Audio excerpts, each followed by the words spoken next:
Bismillahirrahmanirrahim. Kitabul Hikam, hikmah ke-14. Qala radhiyallahu anhu wa nafa'ana bihi bi asrarih fid dharain amin. Al-kaunu kulluhu dhulmatun wa innama anarahu dhuhurul haqqi fihi.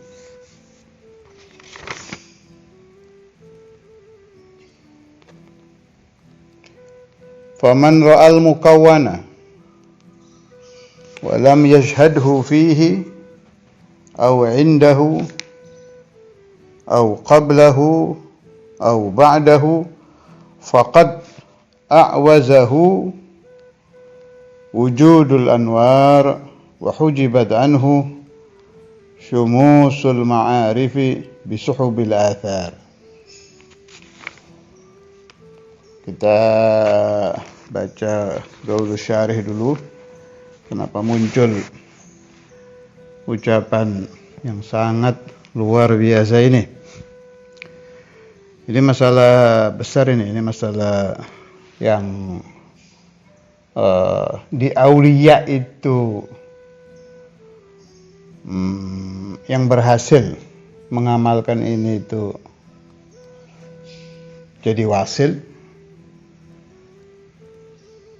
Bagi aulia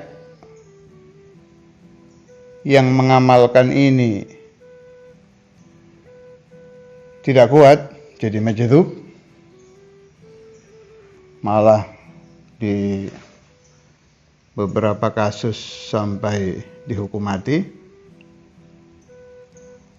Bagi orang yang akalnya ketika memahami ini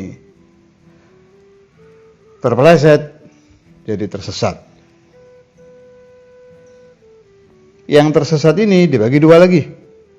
Tersesat untuk diri sendiri, atau yang naudzubillah banyak kasus di mana-mana menyesatkan murid-muridnya. Saya lumayan paham masalah ini sebab pernah saya tahun berapa itu sama Habib Muhammad, kakak saya itu waktu itu yang ikut sama kita itu Pak Kuku Darul Hadis. Itu kita sampai sowan ke kiai, ke habaib-habaib untuk menerangkan tentang masalah ini, sebab ada beberapa dalil yang konon katanya berasal dari Darul Hadis dipakai, padahal tidak. Masalah apa? Masalah wahdatul wujud. Kata syarih, thumma syara'a rahimahullahu yatakallamu ala syai'in minal ma'arif linashtil murid hatta yudrika dhalika dhawqan. Fatakallama ala wahdatil wujud allati ufridat bitta'lif.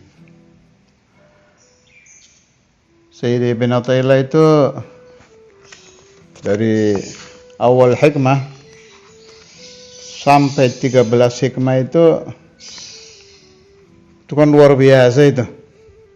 Wah, ibarat orang dipukuli habis-habisan sampai jatuh-jatuh. Yang ingin mengamalkan ya, yang merasa kalau dirinya sakit, maksud saya itu. Kalau yang membaca hikam orangnya merasa sehat, ya tidak merasakan apa-apa. Kalau orangnya merasa sakit, waduh, saya kalau sudah baca hikam, padahal saya bukan jenis orang yang merasa sakit, sedang-sedang saja. Itu rasanya kayak ditelanjangi, terus kayak dituding. Udah sampai mana kamu ini? Wah, hikam ini betul-betul membuat orang malu. Betul-betul membuat orang merasa tidak punya apa-apa. Betul-betul memasukkan faham la haula wala quwata illa billahil aliyyil azim. Sahibul hikam, kata syarih, tahu bahwa si pembaca ini merasakan apa ya yang saya takbirkan tadi itu, udah nyaris nggak kuat sudah. Saya harus bagaimana? Mau kemana ini? Nah, karena itu beliau hibur ini. Thumma syara'a rahimahullah yatakallamu ala syai'in minal ma'arif. Beliau mulai berbicara sedikit tentang ilmu al-ma'rifah linashtil murid, supaya murid jadi giat lagi, hatta yudrika dzalika dzauqan, sehingga dia bisa mendapatkan pemahaman ma'rifat itu secara dzauqiyah, merasakan di batin. Fatakallama ala wahdatul wujud, maka beliau berbicara tentang wahdatul wujud. Masalah wahdatul wujud ini allati ufridat bitta'lif. Sampai banyak ulama-ulama mengarang khusus tentang wahdatul wujud. Kalau lughahnya ufridat disendirikan, bitta'lif dengan karangan. Terutama bagi santri yang nantinya akan apalagi yang akan buka pesantren, yang punya majelis taklim saja harus faham betul ma huwa fahmu wahdatul wujud. Bagaimana pemahaman wahdatul wujud. Memang tidak selalu terjadi, tapi kadang muncul ini. Memang kalam Sayyid Ibn Athaillah yang ini nih, yang al-kaunu kulluhu dhulmatun wa innama anarahu dhuhurul haqqi fih. Ila akhir kalam, ini sering dipakai dalil untuk urusan wahdatul wujud. Sebelum saya baca, saya ingin memberikan muqaddimah dulu tentang pemahaman wahdatul wujud, sepemahaman saya. Bagi yang ingin lebih luas, baca saja kitab-kitab tauhid ulama una tentang wahdatul wujud, banyak. Bahasa Indonesia, bahasa Arab apalagi. Bahasa Indonesia boleh dicari di pemahaman Ahlussunnah wal Jamaah yang sering saya suruh itu, Kiai Sirajuddin Abbas dan lain-lain. Jadi wahdatul wujud itu setahu saya ada 3 pemahaman. Pertama, pemahaman wahdatul wujud yang benar. Apa wahdatul wujud yang benar itu? Yang dipakai oleh ulama una, terutama ahlu thariqah itu, cari saja di thariqah-thariqah Qadiriyah dan lain-lain ketika memberi makna la ilaha illallah. Itu biasanya di sebelahnya ada la maujuda illallah. Itu wahdatul wujud itu. Tidak ada yang wujud kecuali Allah. Maksudnya apa? Yang sahih ini, yang sahih, yang dipakai oleh Syekhuna Abu Yahya kan sering itu. La maujuda illallah. Saudara Imam Mamul Habbar, Habib Abu Bakar, Syekh Abdul Qadir, Jami'ul Awliya. Itu mereka pasti pakai la ilaha illallah bi makna la maujuda illallah. Tidak ada yang wujud kecuali Allah. Bagaimana pemahaman yang benar? Pemahaman yang benar itu begini. Jadi kalau mereka berjalan kaki gitu, itu sudah merasakan dzauqiyah per detik bahwa jalannya mereka itu dijalankan Allah. Ini yang harian dulu. Ketika mereka mengajar per detik, umpama ngajar 1 jam, per detiknya itu betul-betul merasakan la muallima illallah. Mulai keluarnya ucapan, melihat wajah pendengar, ini paham belum, ini kurang paham, ini tidak paham. Itu betul-betul merasakan Allah semua ini. Yang menggerakkan pikiran pendengar, Allah. Yang menggerakkan bibir waktu berbicara, Allah. kalimat-kalimat kata per kata yang keluar dari mulut disampaikan ke hati pendengar, yang menyampaikan Allah. Bedanya ukuran pemahaman per kepala dari pendengar yang membeda-bedakan Allah. Itu dzauqiyah dirasakan terus itu. Itu makna la mawjuda illallah. Kalau mereka tidur, mulai detik pertama merasakan mengantuk, tambah mengantuk, sampai terlelap, sampai tidur, ini Allah semua ini. Nah, isi qulubul arifin itu seperti ini. Semua. Hanya jelas beda magam. Beda kadar ukuran, beda kadar dzauq, itu jelas. Kalau itu sih jelas. Tapi rata, kalau belum merasakan ini, belum arif billah,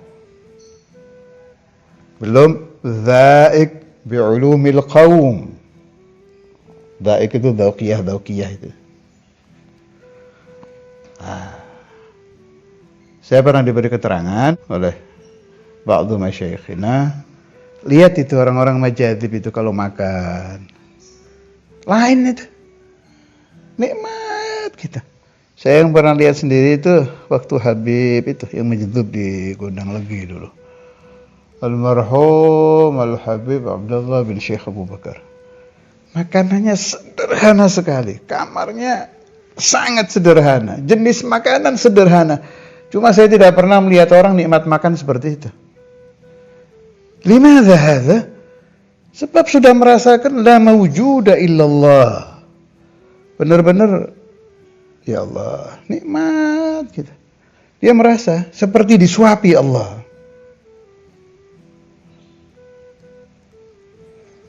Wahdatul wujud ini boleh dibilang ibarat orang sekolah itu lulus sudah, begitu merasakan ini lulus. Tapi ternyata ini luar biasa untuk arifin, ada juga yang terpleset. Terplesetnya dua macam ini, ada terplesetnya saking nikmatnya pemahaman itu sehingga akalnya itu nggak kuat, tidak kuat, terlalu nikmat, tidak kuat, sampai nggak ingat apa-apa di situ saja, sampai tangannya gerak tidak sadar, kakinya gerak tidak sadar, jalan tidak sadar, sudah ingatnya cuma ke situ aja. Ini yang diistilahkan wali-wali majdzub. Mereka benar di anfusihim, untuk diri mereka, tapi haram diikuti untuk ghairuhum. Ini salah kaprahnya ini orang-orang di sini. Kadang-kadang orang majdzub dijadikan guru, dijadikan mursyid. Mereka tidak sholat, ikut tidak sholat. Waduh, mereka jalan-jalan sampai nggak tahu subuh, zuhur, asar, maghrib, isya, ikut jalan maghrib. Dan itu saya tahu di beberapa daerah terjadi. Alasannya ikut habib, ikut syekh, ikut wali. Nggak ngerti ini majdzub, mereka sedang kemana, sedang tidak ingat apa-apa ini.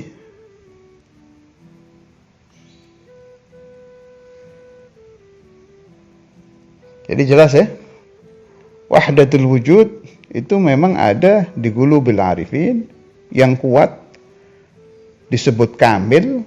Jadi batinuhu hanya ingat Allah, la mawjuda illallah. Zahiruhu yu'allim, yudarris, yu'ashir ahlahu, tetap normal. Ini yang harus diikuti dari para mursyid, para masyayikh yang kamil-kamil ini. Kelompok kedua yang tadi saya terangkan itu wahdatul wujud, yang benar untuk dirinya, tapi karena terlalu nikmat di situ tidak boleh diikuti, haram diikuti. Sebab syariat mereka itu tidak terpakai tanpa sengaja, tanpa mereka sadari. Makanya biasanya kan si majadzib itu ada yang sampai mati majadzib, ada yang sampai wafatnya, ada yang hanya sekian tahun, ada yang hanya sekian bulan, ada yang hanya sekian hari. Nah, kalau yang tidak ada awam tuh biasanya begitu sadar mereka mengqadha yang terlewat, umpama Ramadan qadha puasa Ramadan, salat qadha salat dan lain-lain. Itu begitu. Yang terakhir, pembagian yang ketiga, ini yang kacau. Mereka ketiga mempelajari wahdatul wujud. Saya tidak mengatakan akalnya tidak kuat. Yang tepat itu akalnya salah paham. Salah paham. Setelah salah paham, yang kaku-kaku ya tetap memegang dengan kesalahpahamannya itu, dengan pahamnya yang salah. Yang orangnya wataknya tidak kaku, ya bisa jadi taubat. Tergantung masing-masing. Ini saya kalau ingat ini agak jengkel. Saya pernah menghadapi langsung urusan ini. Wah, susah itu. Sebab mereka ahlu wahdatil wujud yang tersesat ini menganggap pemahamannya benar, kita yang salah.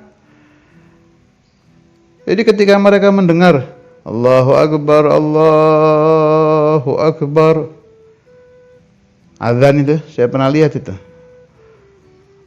Golongan mereka yang mendengar azan itu, kayak inti lihat orang-orang menikmati musik gitu. Mau musik pop, mau musik barat, kan tenggelam, zauk. Merasakan nikmat dengar musik itu kayak begitu. Tapi pemahamannya keliru. Pemahamannya apa? Jadi gini, wahdatul wujud yang keliru ini, mereka membagi mawujud jadi dua bagian saja. Sebetulnya benar kalau pemahaman kita, ya. Ini yang saya lagi cerita ini yang keliru nih, jangan diikuti nih. Mereka membagi mawujud jadi dua. Allah, pembagian kedua al-alam. Itu malah kalau lagi ngajar itu ditulis di papan ini. Allah, sebelahnya al-alam. Allah ya udah jelas Tuhan ya. Al-alam ini apa saja selain Allah. Ini masih sahih seperti pemahaman kita. Wahdatul wujudnya mana? Allah dan alam huwa sama saja. Jadi semua yang ada di alam ini, pohonkah, binatangkah, orangkah, laki, wanita, maaf ya, kotoran-kotoran, maaf, air-air kencing, sampah, semua itu Allah itu. Semuanya itu dijadikan satu di dalam pikiran kita itu. Semua mawujud min jannah wa nar wa arsh wa kursi, semuanya ini. Itu semua Allah. La haula wala quwwata illa billah. Dan ini sudah menjadi faham loh yang berakar. Apapun itu Allah. Ini wahdatul wujud yang sesat dan menyesatkan. Keliru dan membuat keliru orang lain. Gila dan membuat orang gila. Ini faham bahaya ini wahdatul wujud yang seperti ini nih. Dan sampai detik ini masih di alam dunia ini masih ada di negara-negara ya otomatis yang negara muslim atau yang banyak orang Islamnya ya. Kalau orang kafir ya nggak ada paham wahdatul wujud. Di Indonesia juga masih ada. Ya Allah, nasallallahu alaihi wasallam. Anda mendengar dari saya ini mungkin akan merasa, masa sih kok bisa begitu? Tapi iya, ini begitu udah dipelajari, apalagi yang mengajarkan aliran wahdatul wujud yang sudah tenggelam di dalam pemahaman itu dan sudah meyakini betul itu pemahaman benar disampaikan, wah terpleset. Apalagi kan ada bantuan syaitan di situ. syayatin wal iblis wal abalis ikut hadir di majelis wahdatul wujud mereka, mendorong masuk di pikiran-pikiran para pendengar, fadallu wa adallu. Nasallallahu as-salamah. Bagaimana caranya supaya anak cucu kita yang nantinya naudzubillah bertemu atau mendengar atau membaca satu kalimat saja dari wahdatul wujud yang sesat ini supaya tidak terpengaruh. Jalan keluarnya bagaimana? Hanya satu, fahami betul aqidatul awam, sanusiyah, aqaid ahlus sunnah wal jamaah, tapi mengambil pemahaman tauhid itu dari syekh yang musalsal, yang ada silsilahnya. Saya ambil pemahaman tauhid dari syekh fulan, syekh mengambil dari syekh fulan, dari syekh fulan sampai ke imamu ahli sunnah wal jamaah, imamu ahli tauhid, imam Abul Hasan al-Asy'ari dan imam Abu Mansur al-Maturidi. Bukan hanya silsilah qiraatul kitab, tapi silsilah pemahaman ini yang penting. Sebab kalau takbirnya sih Anda melihat orang belajar tauhid yang benar ya sama saja, mewujud dibagi dua, Allah dan alam. Nah, itu pemahamannya kan beda jauh langit bumi antara ahlu wahdatul wujud yang tersesat dengan pemahaman ulama ahlus sunnah wal jamaah. Kembali ke kitab Al-Kaunu Al-Mukawwanat Al-Mawjudat bi asriha, semua yang diwujudkan Allah atau alam lah, alam ini, masih wallah ini, kulluhu, kesemuanya, zulmatun, gelap. Gelap di sini dipakai adamun mahdun la wujudalahu fi nadhari arbabis syuhud. Jadi zulmah bermakna adam. Ini sering memang di kitab ya. Jadi gelap maknanya tidak ada sama sekali. Adamun mahdun. Wa innama anarahu. Wa innama, tetapi sesungguhnya anarahu, atau enak diberi makna wa innama, sesungguhnya anarahu, menerangi kaun. Menerangi di sini juga bukan bermakna menerangi, tapi bermakna aujadahu, mewujudkannya, mewujudkan kaun. Zuhurul haqqi, zuhurnya Allah, wujudnya Allah, fihi, di dalam kaun. Kalau pemahaman yang gampang dan benar,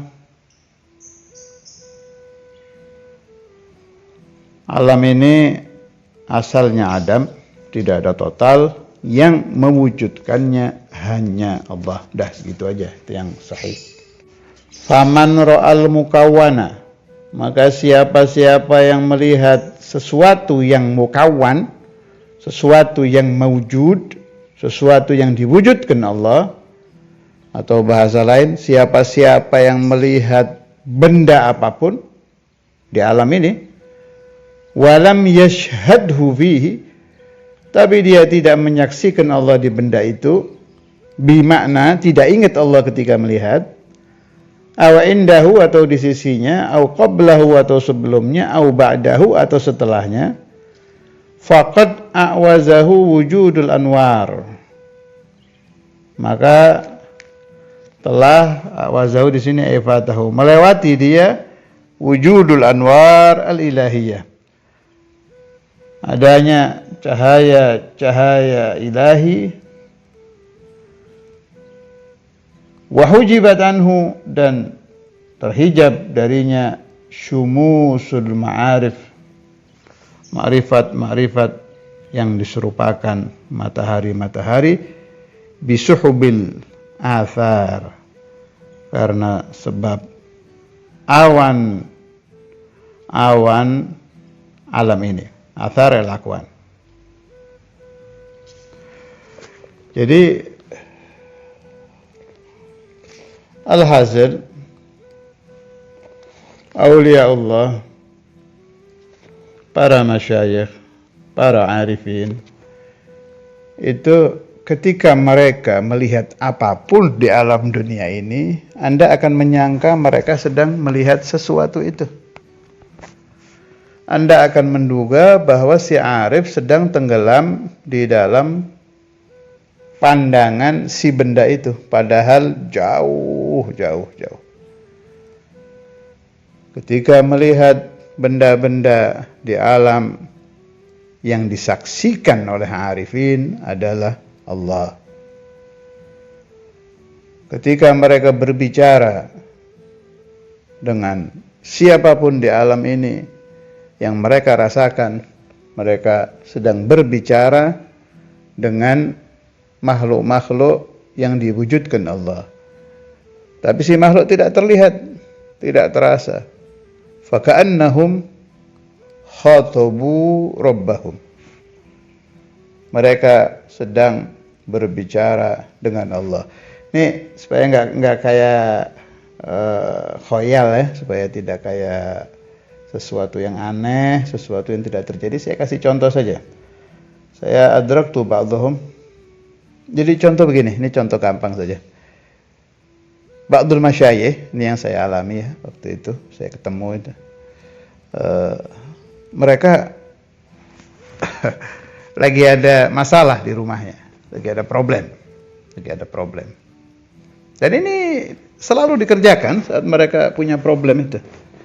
Itu lagi ada masalah tentang pernikahan, tentang rumah tangga, salah satu keluarganya gitu, lagi rame.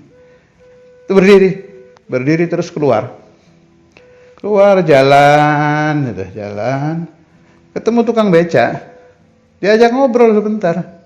Tapi qalbu ma Allah ini, hatinya si syekh ini dengan Allah ini. Ngomong tukang beca ini ngantur ngomong nggak jelas itu. Tapi Allah yuharrik, menggerakkan lisannya si tukang beca ini menjawab masalah yang tadi di dalam rumah itu. Dah itu. Saya lihat lagi sebagian masyayikh itu ada iskal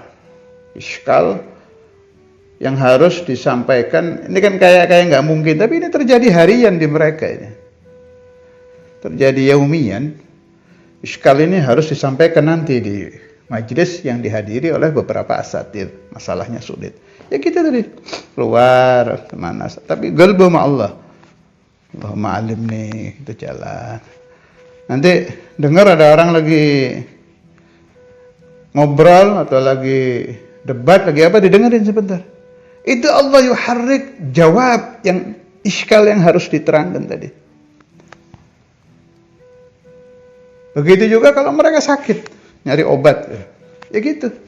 Persis, nanti dilalah serat ketemu sesuatu yang menjadi dawa dari penyakit yang sedang mereka alami. Nah, kalau boleh saya berpendapat, ahlu wahdatil wujud yang sahih, haula qulubuhum Allah. Yang mereka lihat Allah. Ketika mereka akan berbuat apapun, perbuatan mereka itu min ta'lim, wat ta'lif, wal khutbah, wan nasihah, dan lain-lain, betul-betul merasakan Allah. Wa hadzal makna tidak akan dialami oleh murid kalau dia tidak yastarsyid, mengikuti syekhun mursyidun arifun billah yurshiduhu ilallah, yang menuntun dia qadaman bi qadam, satu tapak demi satu tapak, sampai dia bisa merasakan la mawjuda illallah bifahmin sahih. Hati-hati, sebab dalam wahdatul wujud ini mazallatul aqdam, asal usul sumber dari orang menjadi majdzub karena akalnya tidak kuat jadi zini. kemudian penyebab sumber dari orang tersesat, aliran wahdatul wujud yang sesat ini juga gara-gara masalah ini. Tetapi sampainya para ulama, masyayikh arifin ke Allah juga di sini. Allahumma hdina fi man hadait, wahdi ahbabana fi man hadait, wahdi al-aulad wad-dhurriyyah wal ahbab at-talamid fi man hadait. Wassallallahu ala sayyidina Muhammad wa ala alihi wa sahbihi wasallam. Walhamdulillahirabbil alamin.